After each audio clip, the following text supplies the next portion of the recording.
Hello, I'm going to talk about sound walls.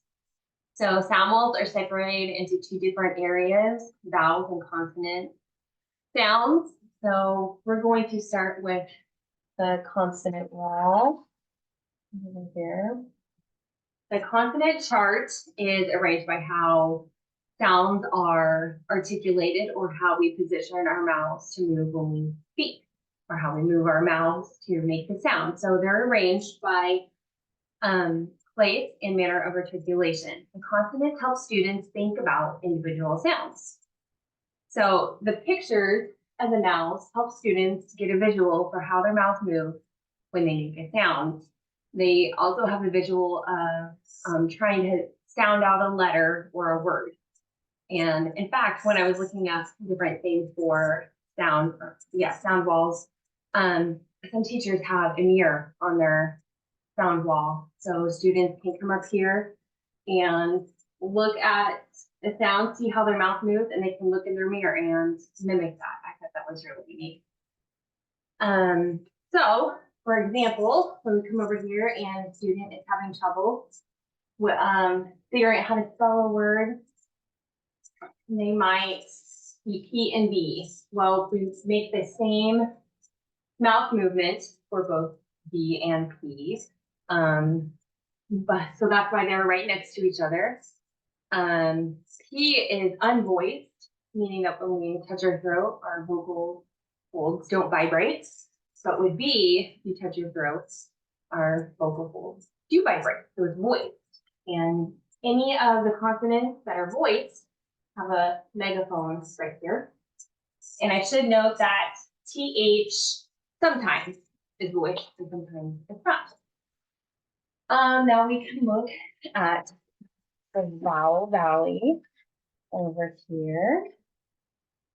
And it is arranged by how we open our mouths. So it starts with the long E, with the mouth a little bit more closed.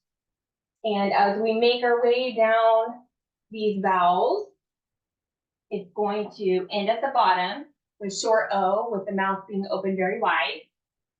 And then as we continue up, it kind of gets, our mouths get a little bit smaller again. So all the vowel sounds are voiced. And there's also diphthongs and R-controlled vowels and the schwa sound, which that is something new that I learned with this sound. I had never heard of it before, but it's actually the most common sound in the English language, and it's referred to as being a lazy sound. So the most common sound for schwa sound would be So when I say I should have went to the store, I'm probably going to say I should have went to the store.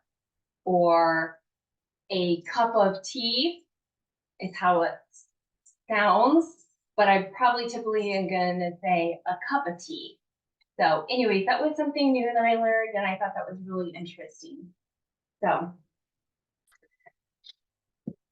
why are teachers moving away from word walls and moving more towards sound walls? Well, typically word walls have all the letters, and they will have maybe a high frequency word, a sight word, or a student's name underneath.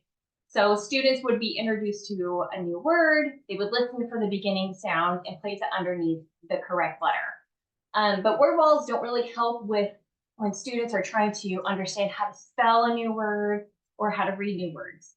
So a word wall is organized alphabetically, whereas a sound wall is organized by speech sounds. And there are over 200 ways to spell out 44 speech sounds. So when a student is presented with a new word, they can use the sound wall by matching the phoneme to a letter or letters. Sound walls help students make connections between speech and print. And so the benefit of the sound wall is it includes teaching students the skills to successfully read and write. So yeah, thank you.